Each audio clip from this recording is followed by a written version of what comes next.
Bien, entonces nuestra clase eh, de hoy, continuación del tema de metabolismo de lípidos, es hipercolesterolemia familiar. Esta enfermedad, esta enfermedad es más o menos, tiene una buena prevalencia porque se va a presentar más o menos uno cada 400 personas y es una enfermedad de tipo hereditario y se hereda con carácter autosómico dominante, y que se puede expresar desde el nacimiento, dependiendo si es de tipo homocigoto o de tipo heterocigoto. La característica más importante es la elevación del colesterol total, pero de manera más específica, la elevación va a ser en el LDL colesterol, lipoproteína de baja densidad. Entonces, miren, hemos revisado la parte del metabolismo de las lipoproteínas, donde hemos visto entonces que los kilomicrones son sintetizados en las células intestinales. Característica más importante del kilomicrón, hemos señalado, es el transporte de la grasa de la dieta y que va a transportar en ese núcleo hidrofóbico al colesterol esterificado y a los triglicéridos. Cuando va a pasar a la sangre, allí por acción de la lipasa lipoproteica, va a escindir, va a cortar los ácidos grasos que van a ser introducidos fundamentalmente al músculo esquelético, al tejido cardíaco. El kilomicrón remanente que va a quedar, más o menos llega hasta un 90% de su degradación, por lo tanto, disminución en el tamaño del kilomicrón, ¿no? 70, 80, 90%. Este kilomicrón remanente, porque realmente remanente significa lo que queda, va a ser endositado en el hígado para continuar con su metabolismo. El hígado es el encargado de sintetizar otro tipo de lipoproteína denominado UPLDL, lipoproteína de muy baja densidad, y que sobre todo los triglicéridos y colesterol esterificado que llevan en su núcleo hidrofóbico son producto de la biosíntesis a partir de carbohidratos como la glucosa, y como hemos dicho está muy extendido en esta población el uso de este edulcorante que se llama fructosa.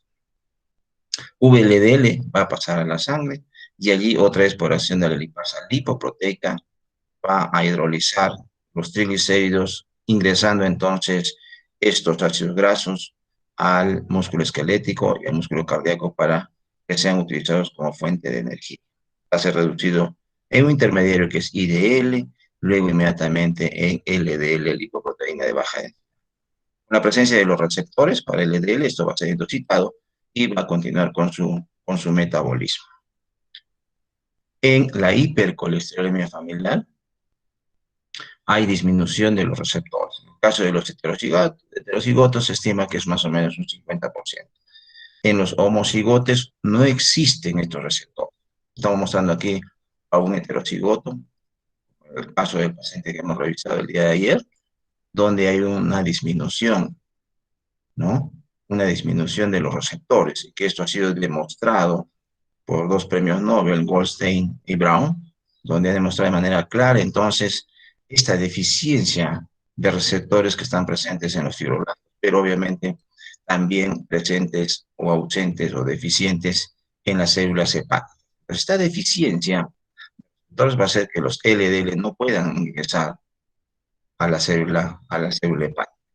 Va a determinar entonces un incremento de los LDL en sangre.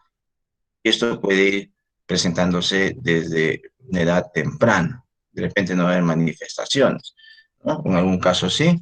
Entonces, el LDL que se incrementa en sangre se va a empezar a depositar en los vasos sanguíneos de menor calibre. En este caso, entonces, este depósito de LDL colesterol se van a llamar ateromas. Y todo hay un proceso bioquímico también, donde va a haber formación de radicales libres que van a ir determinando que se acumule mayor cantidad de LDL colesterol. En el tiempo, entonces, de depósito de LDL colesterol, como podemos ver entonces, va a ir disminuyendo el diámetro o la luz del vaso, determinando entonces que el corazón empiece a trabajar más fuerte. Y más adelante, incluso la presencia de los radicales libres con el LDL van a endurecer el vaso sanguíneo, conformando lo que se llama la ateroesclerosis, aterograsa. Esclero duro, entonces es un vaso endurecido por la presencia del LDL colesterol.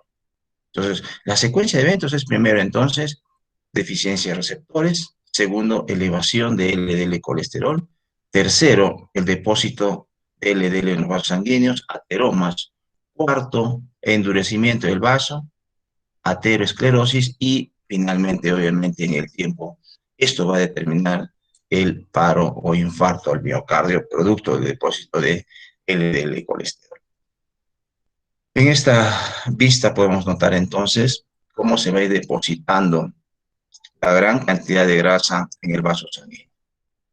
Y como hemos señalado entonces, el vaso sanguíneo que debe tener este diámetro, este tamaño de luz, ahora tiene reducido probablemente al menos del 50%, que va a determinar entonces que el corazón pueda trabajar con mayor fuerza. Un vaso que es notablemente afectado es la arteria coronaria. De tal manera entonces que cuando este se va a ir obstruyendo, en el momento que se va a obstruir totalmente con la presencia de plaquetas, como revisamos en un caso de isquemia, entonces la falta de oxígeno va a determinar la muerte de las células. ¿Para qué es el oxígeno? Para formar ATP. La falta de ATP debe determinar la muerte de muchas células, cierta parte del corazón.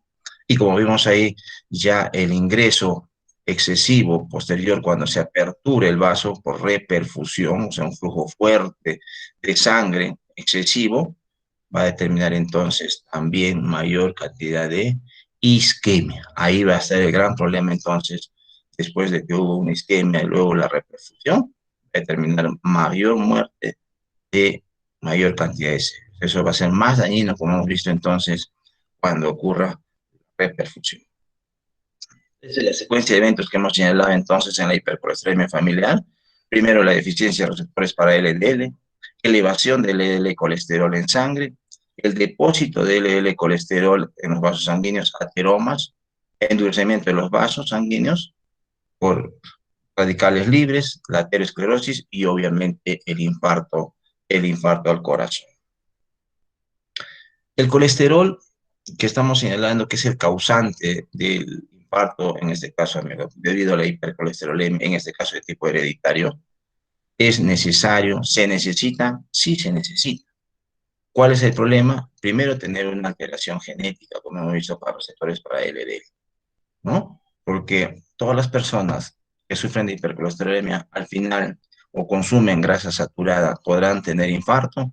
No es cierto, ¿no? El consumo de grandes cantidades en muchas personas no determina que en el tiempo vayan a tener niveles elevados de colesterol. La explicación ahí es entonces que simplemente deben de tener los receptores para LDL.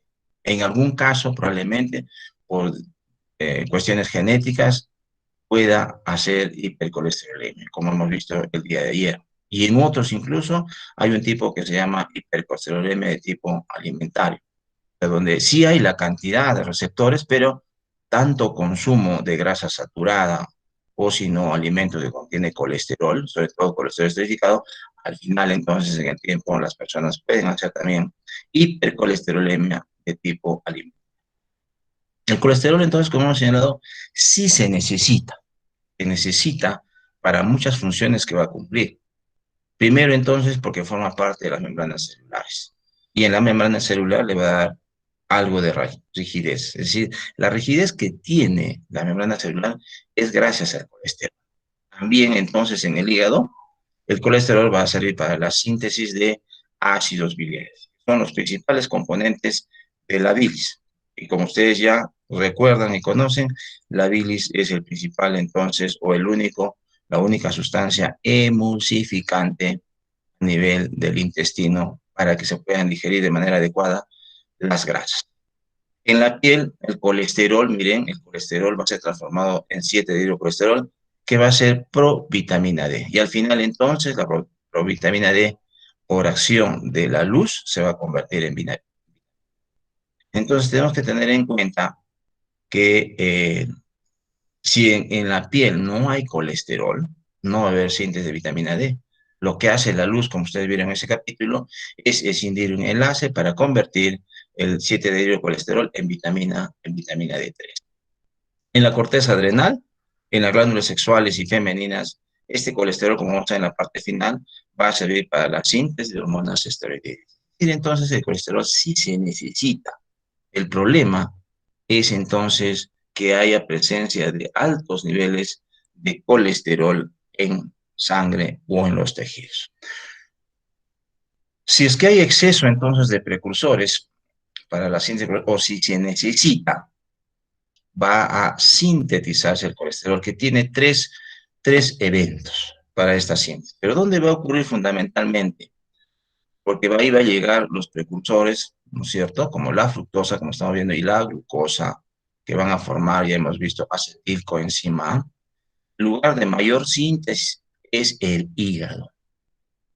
El hígado es el lugar donde va a haber un incremento en la síntesis de colesterol o un exceso, si es que llegan estos precursores, pero también donde hay necesidad como la piel, el intestino delgado, la corteza suprarrenal para la síntesis de hormonas esteroideas y los órganos reproductores. Ya hemos visto que la piel es para la síntesis de vitamina D. En el intestino delgado, para el transporte, miren, y la formación de hipoproteínas como los kilomicrones. Tenemos tres eventos en la síntesis de colesterol. Veamos, miren las enzimas que participan. Coenzima acetiltransferasa, que condensa dos acetilcoenzima, libera coenzima para formar acetoacetilcoenzima. Luego lo hidroximetilglutaricoenzima sintetasa, que utiliza otro acetilcoenzima para formar beta-hidroxi beta-metilglutaricoenzima. Y aquí, miren, es importante recordar esta enzima, la hidroximetilglutaricoenzima reductasa, que es la enzima regulatoria de la síntesis de colesterol.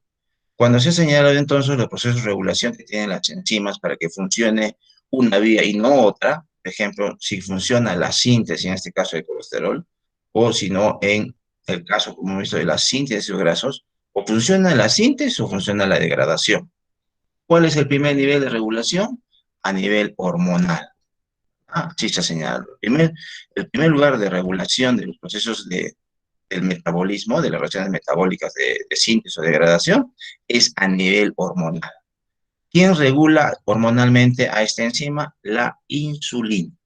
Como ustedes saben, entonces, ya no lo estamos repitiendo, nos estamos mostrando, la insulina, a través ya de su mecanismo de acción que hemos visto, lo que va a hacer es activar fosfatasas que van a defosforilar las enzimas. Entonces, el primer lugar de regulación de esta enzima es por defosforilación de la HMG-CoA, que se va a activar para la síntesis de colesterol. ¿Estamos bien? Entonces, la hidroximetilglutaricoenzima reductasa es la enzima regulatoria y que va a trabajar en estado defosforilado, que es estimulado o activado por insulina. Va a formar entonces el ácido mévalo.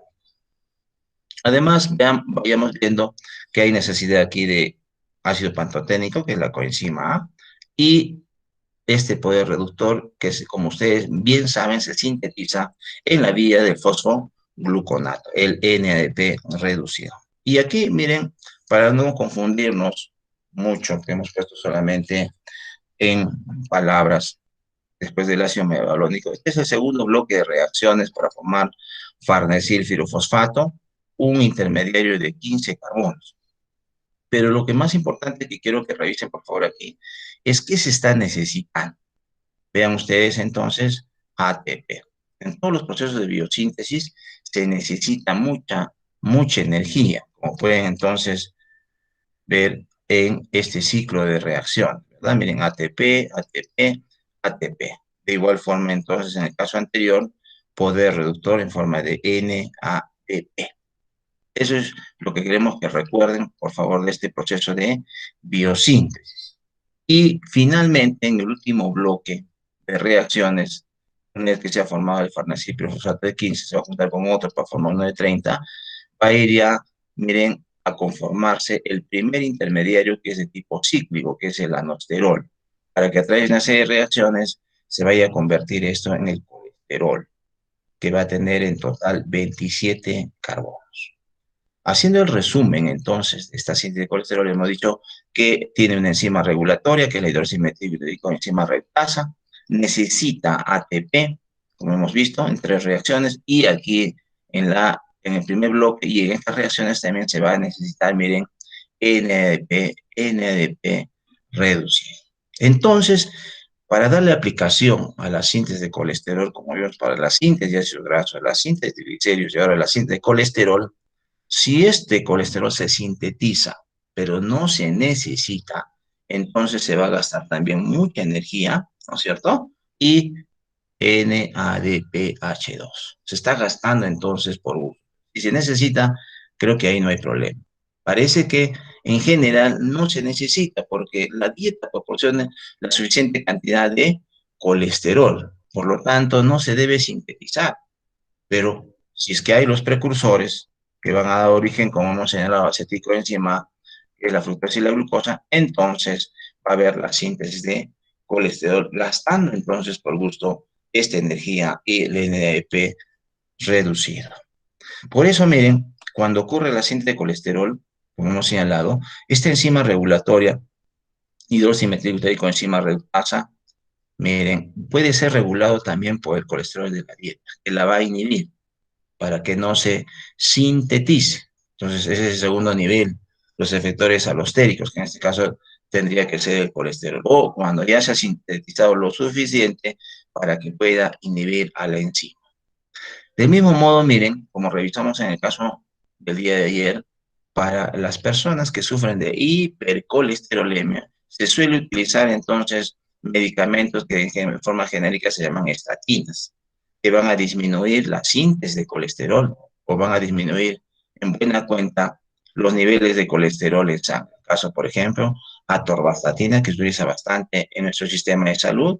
Hay otros como la simvastatina, fluvastatina, prevastatina, que son inhibidores entonces de la enzima regulatoria. Pero como hemos señalado también, debe esto ir acompañado de inhibidores de la absorción de colesterol como la ezetimiba. Y además, para que esto no se vuelva crónico, o sea, el uso de medicamentos, al paciente se le tiene que dar indicaciones para que trate de mejorar de todas maneras planes de alimentación, ¿no es cierto? La disminución del consumo de grasa saturada o alimentos que contengan niveles elevados de colesterol, un plan de alimentación con bastantes vegetales, de repente fibra soluble, fibra insoluble y un plan de actividad física. La síntesis de fosfolípidos y esfingolípidos tiene particularidad porque esto va a realizarse en lugares donde se va a necesitar en gran cantidad, que están en constante renovación. Porque como hemos señalado y lo han visto ustedes, entonces los fosfolípidos forman parte de las membranas celulares. Los esfingolípidos forman parte de las membranas celulares. Y por lo tanto, entonces, va a ocurrir esto en forma más activa en cierto tipo de tejidos, como estamos señalando, que tienen constante renovación. Por ejemplo, el tejido epitelial, la piel y el tracto digestivo están en constante renovación, ¿no? Cada 48, cada 72, cada 120 horas hay renovación del tejido epitelial, tanto de la piel como el tracto digestivo. Por lo tanto, entonces, ahí se tiene que haber una mayor síntesis de fosfolípidos. También en el tejido hematopoyético, que da lugar a los elementos formes, ¿no? Los glóbulos rojos, por ejemplo, que viven solo 120 días. Las plaquetas, que son fragmentos de megacariocitos, y los glóbulos blancos también que tienen tiempos de vida media diferentes, entre 80 a 300 días. Por lo tanto, entonces, tiene que haber síntesis de fosfolípidos que van a formar parte finalmente de la membrana. Y ni hablar entonces en el proceso de desarrollo embrionario, en el tejido embrionario, ¿no? Nosotros venimos de una sola célula, el óvulo fecundado, y a partir de empezar las divisiones de 2, 4, 8, 16, 32, 64 y así sucesivamente para finalmente formar el tejido que está hecho a base de 10 a las 14 células. Y para ello se necesita entonces los fosfolitos. Miren cómo trabaja la célula, cómo trabaja el organismo para poder lograr esta síntesis que mostramos allí entonces la presencia de los fosfolípidos y esfingolípidos en la membrana celular. Como recordamos, el 50% aproximadamente de las membranas celulares son fosfolípidos. Aquí mostramos entonces una distribución más o menos de estos fosfolípidos que lo hemos puesto por comodidad, no es que esté distribuido así, en la parte inferior los diferentes tipos de fosfolípidos como fosfatilinositol, fosfatiletanolamina, fosfatilcolina, fosfatilicerina y en la parte superior he puesto a los esfingolípidos, ¿no? No es que estén ubicados así, sino simplemente para hacer una demarcación entre los fosfolípidos y los esfingolípidos. Miren, tienen una serie de reacciones que son muy parecidas la síntesis de los diferentes fosfolípidos. La diferencia va a ser casi en la parte final para incluir los diferentes grupos R, ¿no? Por ejemplo, en la fosfatilicerina, el grupo R es serina. En fosfatilinositol, el grupo R es inositol. En cardiolipina, entonces está el glicerol. Y entonces, miren, pero el precursor de todos ellos, como hemos señalado, es el ácido fosfatídico. Si ustedes recuerdan, este ácido fosfatídico también es intermediario de la síntesis de triglicéridos. Entonces, tienen alguna vía, algunas reacciones que son comunes para la síntesis de estos fosfolípidos. En todos los casos, cuando hay síntesis de fosfolípidos, singolípidos, tienen que estar, miren, activados algunas moléculas y la participación, sobre todo, de algunos nucleótidos, como estamos viendo aquí, por ejemplo, la citidina trifosfato, ¿no? En este caso, la citidina monofosfato, que van a cumplir una función de estar transportando o soporte de algunas moléculas. En este caso específico estamos viendo la síntesis de fosfatidilcolina. La colina, que va a formar parte de este fosfolípido fosfatidilcolina, que tiene la estructura química y tiene todas estas reacciones. Es importante señalarlo porque se le suele considerar como factor lipotrópico. ¿Por qué se le llama factor lipotrópico? Todos aquellos que son denominados como factores lipotrópicos son los que van a estimular, van a participar en que la grasa se pueda metabolizar y convertir en energía. Y entonces, ¿cómo va a participar la colina? ¿Por qué? Porque ya hemos visto entonces, participa en la formación de las lipoproteínas, ¿verdad? ¿Cuál es el objetivo de la lipoproteína en el hígado? Que forma VLDL, la exportación, ¿verdad? Va a exportar entonces triglicéridos y colesterol esterificado. Porque si no se sintetiza esta lipoproteína, se va a quedar en el hígado y ¿qué va a formar? Hígado graso. Entonces, por eso se le llama factor lipotrópico a la colina. Y obviamente cuando va a conformar parte de la fosfatidilcolina para formar la cubierta externa de la lipoproteína, de todas las lipoproteínas, pero en este caso específico del VLDL, como ya revisamos entonces, el VLDL es la lipoproteína que se sintetiza en el hígado y el hígado forma esto a partir de carbohidratos, ¿no? Los triglicéridos, el colesterol esterificado. Entonces, ¿cuál es el objetivo de la lipoproteína? Dijimos, la exportación de estas moléculas totalmente hidrofóbicas, triglicéridos y el colesterol esterificado. Entonces ya tenemos dos funciones de la fosfatidilcolina. Uno, forma parte de las membranas celulares. Dos, forma parte de la cubierta de las lipoproteínas. Y tres, ahora vamos a ver entonces, va a trabajar como surfactante pulmonar. La fosfatidilcolinolecitina. ¿Qué cosa es el surfactante pulmonar?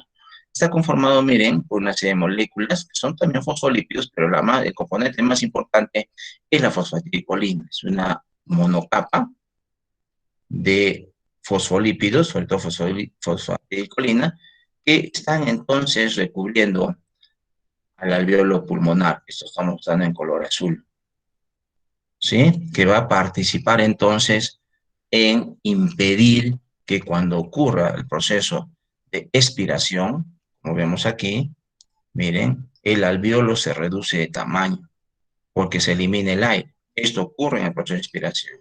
Y la fosfatidilcolina lo que va a hacer es impedir que se peguen estas paredes de los alveolos. Y si en el siguiente proceso de inspiración se llena de aire, otra vez inspiración, expiración, se elimina el aire, y gracias a la fosfatidilcolina entonces está presente recubriendo el alveolo pulmonar. Entonces, estas paredes no se van a pegar, no se van a pegar.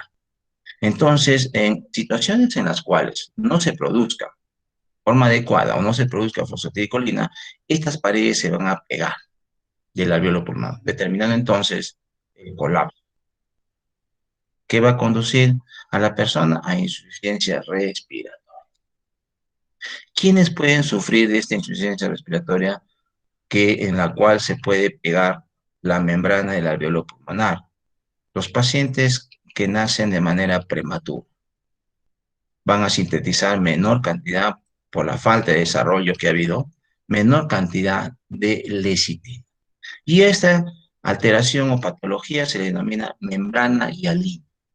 ¿Qué cosa es la membrana hialina? Es la falta de síntesis de fosfatidilcolina.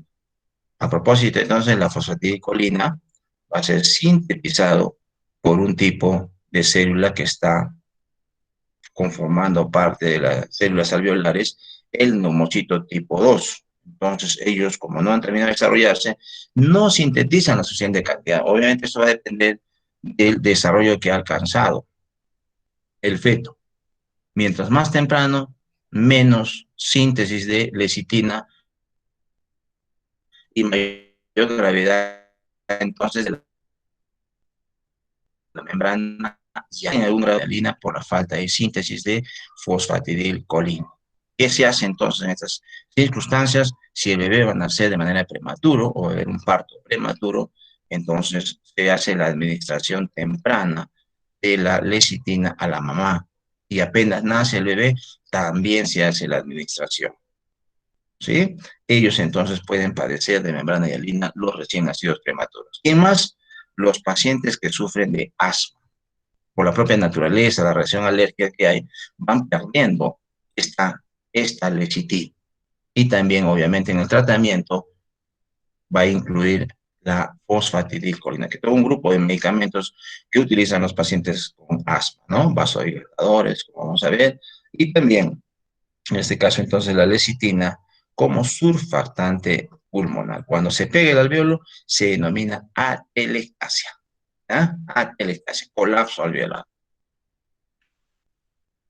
Los esfingolípidos, los esfingolípidos, como hemos señalado, tienen como función importante formar parte de la membrana celular.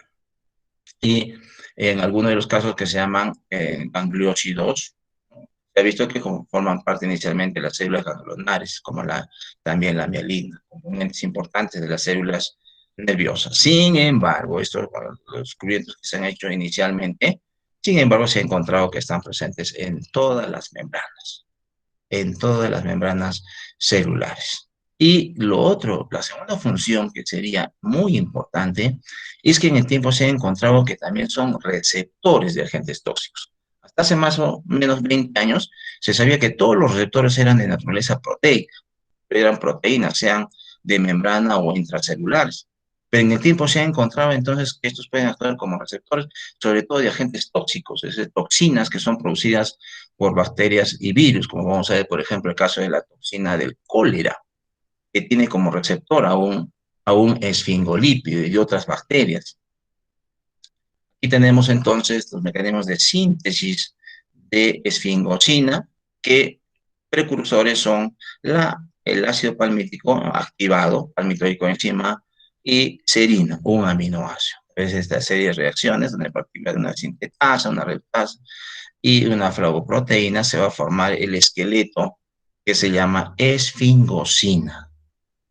Y miren, este esqueleto se va a unir a un ácido graso para conformar una estructura que va a ser el soporte de todos los esfingolípidos, que se llama ceramida.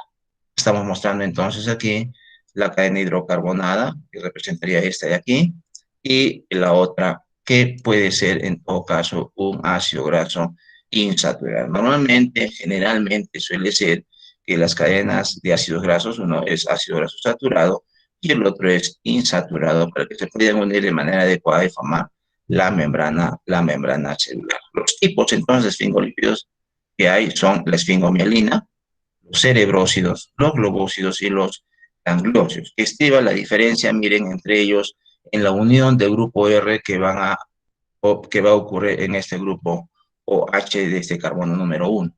Aquí va a haber entonces un grupo R que se va a ir uniendo para darle entonces esta característica hidrofílica al esfingolípido. Veamos entonces aquí. El primer tipo es la esfingomielina, miren el esqueleto, ceramida y la unión entonces de la fosfocolina, que va a formar parte de las membranas celulares. El caso de los cerebrósidos, en ese grupo OH se ha unido una molécula de galactosa. En este caso se va a llamar galactocerebrósido. Si fuera una glucosa, sería un glucocerebrósido. Es decir, solo tiene una unidad de monosacárido.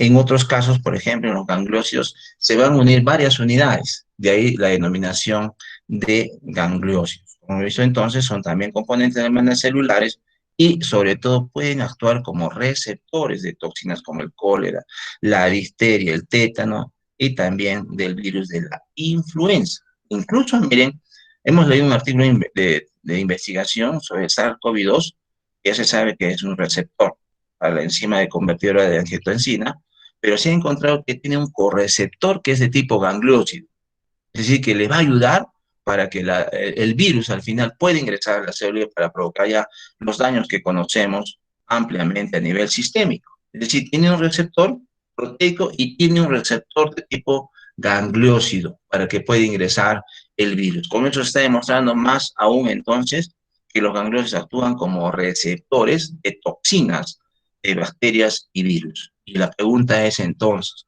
que ustedes pueden ir pudiendo especular, de repente deducir o buscar información. ¿Qué hacen esos receptores en nuestras células? Porque se supone que los receptores pues, son para reconocer vías de señalización para poder regular, ¿no es cierto? Si tenemos un receptor para insulina, pues dicen, porque la insulina va a regular muchas vías, ¿no es cierto? Tenemos un receptor para adrenalina, para glucagón y para distintas hormonas porque sirven para poder lograr un buen funcionamiento, una buena regulación, un buen control de las vías metabólicas, la activación de células, la liberación de algunas hormonas, etcétera, etcétera. ¿Verdad? Entonces, eso sí es normal para nuestras células que tengan receptores para poder dar respuesta a muchas hormonas como la insulina, glucagón, adrenalina. Entonces, en este caso, ¿qué hacen estos receptores en nuestras membranas y que van a reconocer toxinas de diferentes organismos, de diferentes microorganismos como bacterias y virus? Eso entonces nos da motivo para que nosotros podamos especular y ver por qué hay eso. Muy bien, estos gangliósidos, miren, se van a sintetizar y van a ir uniendo estas unidades de monosacáridos a través de donantes activados. Por ejemplo, los transportadores son aquí nucleótidos, como la UDP, urina y fosfato, miren, o citidina monofosfato. Todos ellos entonces se van a ir uniendo para formar los denominados gangliósidos que tienen algunas unidades de monosacáridos, ¿no? A ellos se les denomina de manera general con la letra G para poderlos representar, y si tienen entonces de diferente cantidad de ácidos siálicos, se representa con la letra M, que es un solo ácido siálico, D2, T3, Q4. Y los índices, subíndices 1, 2, 3, para que indiquen el tipo de secuencia que vaya a tener, que podemos mostrar en esta figura. El GM1, entonces tenemos esta secuencia de monosacáridos. ¿Cuáles son esos? Entonces tenemos unidos a la ceramida, por ejemplo, la glucosa, unido a la glucosa la galactosa, unido a la galactosa la N-acetilgalactosamina y luego finalmente la galactosa. Y unido a la galactosa, el segundo carbohidrato, el N-acetilneuroamínico, que es el ácido siálico, que es el principal entonces carbohidrato que va a participar en el reconocimiento de otras células y de las toxinas que hemos señalado. Entonces, son las diferentes secuencias que van a tener estos gangliósidos, una pequeña cantidad de monosacáridos que están presentes, como estamos viendo en la figura, en la membrana, de la célula. Aquí lo vemos entonces. Y como hemos señalado entonces, que van a servir, por ejemplo, el caso del GM1 para reconocer a la toxina del cobre. Este reconocimiento a través de una serie de reacciones va a estimular la secreción de iones cloro desde el interior, desde la sangre hacia la luz del intestino. Esta salida de cloro va a determinar que salga agua y esa era la característica entonces, o es la característica del cólera, una diarrea intensa.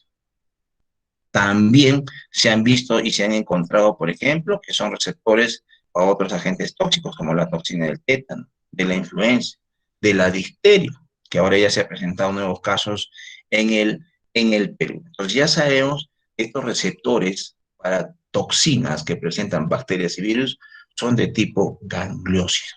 ¿Quién lo reconoce? Esta secuencia de carbohidratos. ¿Cuál es el que reconoce? Todo el N-acetilneuramínico o NANA. Ese es el que va a reconocer. Entonces, finalmente ponemos en esta síntesis, miren, la distribución otra vez que los fosfolípidos y en este caso los esfingolípidos, como, que tienen como esqueleto a la ceramida, ¿no es cierto? Van a formar parte de las membranas celulares. Fundamentalmente la función, estamos viendo, forma parte estructural de las membranas celulares, pero no solamente, estamos viendo para los esfingolípidos, un caso específico de los esfingolípidos, los gangliósidos, como receptores para toxinas. Los, los esfingolípidos también, cuando se van a degradar, van a formar los diferentes productos, como vemos aquí, de su degradación. Van a pasar por esta serie de reacciones. Pero existen, existen entonces enfermedades que van a estar relacionadas a la falta de alguna de las enzimas de esta degradación. Es bastante complejo. Pero hay ciertas características en estas enfermedades donde hay acumulación que se denominan esfingolipidosis. Número uno, entonces, se acumula un solo tipo de esfingolípido en el órgano comprometido. La ceramida siempre va a ser compartido por varios lípidos de almacenamiento. ¿Por qué? Porque la ceramida, hemos visto, es el esqueleto o el soporte, luego la estructura principal del esfingolípido. En cada uno de los desórdenes hay ausencia de una enzima catabólica y el grado de eficiencia de la enzima es la misma para todos los tejidos. Obviamente porque esto tiene que ver con un componente genómico, ¿no? La alteración va a ser en todas las células. Entonces, miren, tenemos ahí todas estas enfermedades que se presentan como la GM1 gangliosidosis, la enfermedad de Tay-Sachs o la enfermedad de Gaucher, son enfermedades muy, muy raras. Y dentro de estas enfermedades extremadamente raras, por ejemplo, las más comunes de las raras son la enfermedad de Tay-Sachs y la enfermedad de Gaucher. Por ejemplo, la enfermedad de Tay-Sachs hay una deficiencia de la enzima exoaminidasa A y se presenta uno cada 320.000 nacimientos. Y el caso de la Gaucher, que es la más común de todas estas enfermedades, uno cada 100.000 nacimientos. O sea, son enfermedades raras. Dependiendo del país, obviamente, como Europa, Estados Unidos, se considera una enfermedad rara cuando el nacimiento es uno cada 2.000 para arriba. Uno cada 2.000.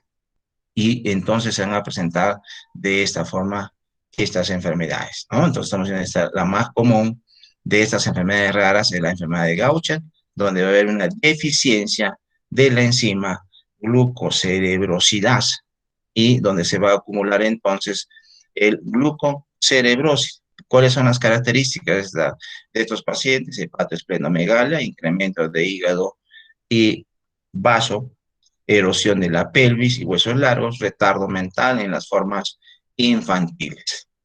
En la mayoría, como ustedes pueden ver, los pacientes cursan con retardo mental. Los ácidos grasos poliinsaturados van a ser muy importantes porque lo que van a lograr en la membrana va a ser la fluidez. Gracias a los ácidos grasos insaturados, o en este caso a los ácidos grasos poliinsaturados, es que las membranas celulares van a tener fluidez. Y también muchos de ellos van a servir como precursores para otras moléculas, como el caso de las prostaglandinas. Y a partir de esas prostaglandinas se va a lograr la síntesis de otros, como las prostaciclinas, tromboxanos y leucotrienos. Estas prostaglandinas entonces se denominan de manera general como eicosanoides, que tienen todos ellos 20 carbonos. Característica, están en concentraciones bastante bajas, 10 a la 9, es decir, en el orden nanomolar, pero es muy importante que estén presentes porque se ha relacionado entonces en los procesos inflamatorios como la artritis reumatoidea, la psoriasis, la producción de fiebre, la regulación de la presión sanguínea, la coagulación de la sangre en funciones reproductivas, la regulación del sueño. También se le ha atribuido efectos anticonceptivos, abortivos, mediadores locales que van a actuar en el mismo ambiente donde son sintetizados. ¿Cuál es el precursor más importante? El ácido araquidónico, un ácido graso insaturado de 20 carbonos que tiene 4 dobles enlaces, el ácido araquidónico. Ese es el precursor entonces para la síntesis de prostaglandinas, como vemos aquí entonces, el ácido araquidónico se va a ciclizar aquí con la participación de esta enzima que se llama ciclooxigenasa, COX. Hay dos tipos entonces de ciclooxigenasa, un tipo 1 y un tipo 2, que son inhibidos entonces por aspirina o ibuprofeno, que son entonces antiinflamatorios no esteroideos, los famosos AINE. ¿Por qué? Porque hemos visto entonces que en los procesos de inflamación y fiebre hay una gran producción de estas prostaglandinas. Por lo tanto, entonces, por eso se utiliza aspirina y ibuprofeno para inhibir esta enzima y disminuir la inflamación y la fiebre. A partir, miren, de estas prostaglandinas, por ejemplo, el prostaglandina H2, puede ocurrir la síntesis de tromboxanos o los diferentes tipos de tromboxanos y prostaciclinas, que van a tener entonces funciones también importantes. Aquí mostramos, por ejemplo, la síntesis de la prostaciclina I2 por acción de la prostaciclina sintetasa, miren, a partir de la prostaglandina H2, que va a ocurrir en el endotelio. Cuando ocurre esta síntesis, esta prostaciclina actúa como vasodilatador e inhibe la agregación plaquetaria. Y en la plaqueta, la enzima tromboxano sintetasa a partir de la prostaglandina H2 va a sintetizar el tromboxano A2. ¿Cuál es su función? Vasoconstrictor y estimula la agregación plaquetaria. Miren entonces, estas sustancias se están liberando a la sangre. Uno como vasodilatador y el otro como vasoconstrictor. Uno estimulando la agregación plaquetaria y el otro inhibiendo la agregación plaquetaria. Entonces, la presencia de los dos va a determinar, obviamente, que el diámetro del vaso se mantenga constante, que no haya más de uno ni de otro, porque si hay más de prostaciclina, va a haber una vasodilatación, o si hay más de tromboxana, va a haber una vasoconstricción. Por eso, entonces, estos están en forma conjunta aquí para mantener el diámetro del vaso y también para que no se agreguen las plaquetas. Eso es la función que van a tener entonces tanto la prostaciclina como el tromboxano. El otro proceso de síntesis es de los leucotrienos, que va a ocurrir en los leucocitos. De ahí la denominación entonces, porque han sido descubiertos en 1970, de ahí la leucotrienos, que son sintetizados en los neutrófilos, basófilos, eosinófilos, monocitos y macrófagos, y también en otras células como las células cebadas y las células dendríticas. Tenemos aquí entonces en estas células, a partir del ácido araquidónico, como siempre 20 carbonos con dobles enlaces, por acción de esta enzima que se llama lipooxigenasa, se van a sintetizar los diferentes leucotrienos. Primero que se va a sintetizar es la hidroxiperóxido eicosa trenoico. A partir de él se va a lograr la síntesis de los diferentes leucotrienos que están relacionados con procesos también inflamatorios y procesos de vasoconstricción, sobre todo vasoconstricción de músculo liso de la vía respiratoria. Se ha visto entonces que, por ejemplo, en los procesos de asma va a ocurrir la síntesis abundante de estos leucotrienos como el C4, el D4 y el E4.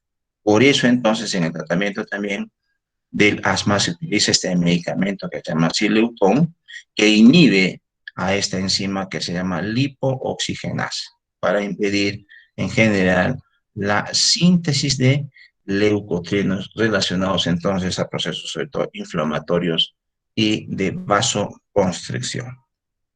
Finalmente, finalmente vemos aquí entonces que va a ocurrir la síntesis de hormonas esteroideas a partir del colesterol. Fíjense, a través de una serie de vías, dependiendo del órgano, va a ocurrir la diferente síntesis de hormonas esteroideas, por ejemplo, la aldosterona, en la corteza suprarrenal, de igual forma el cortisol y la cortisona, el estradiol y la testosterona en las gónadas, testosterona en el testículo y el estradiol en los ovarios.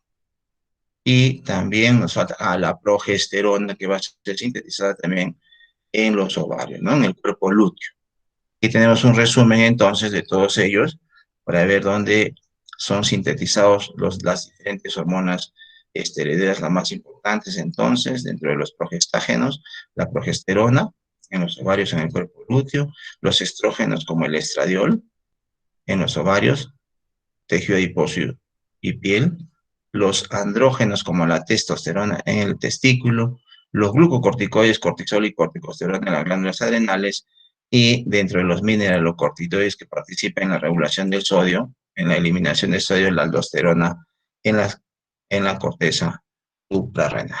Eso es entonces, miren, lo más importante que tenemos de esta síntesis. Como ven, es bastante compleja en realidad la síntesis de hormonas esteroideas. Bien, entonces, miren, para terminar nuestra participación en esta síntesis de lípidos, vamos a llenar de forma rápida, muy rápido. Tenemos ahí el enlace. Ingresen, por favor, en forma rápida.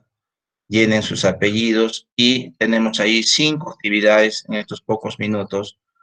Precursor para la síntesis de araquidónico, precursor para la síntesis de EPA y DHA, que hemos visto el día de ayer, donde ocurre la síntesis de progesterona, enzima inhibida por aspirina para la síntesis de prostaglandinas y enzima inhibida por sileutón en la síntesis de leucotrieno. ¿Ya? A ver, pongan sus apellidos y nombres. Creo que ya estamos muy bien. Ya ustedes manejan ello, por favor. Nos faltan 4 minutos, en 2 minutos, porque vamos a entrar a otra clase. Llenemos rápido. 7:40 en punto. Vamos a hacer la descarga.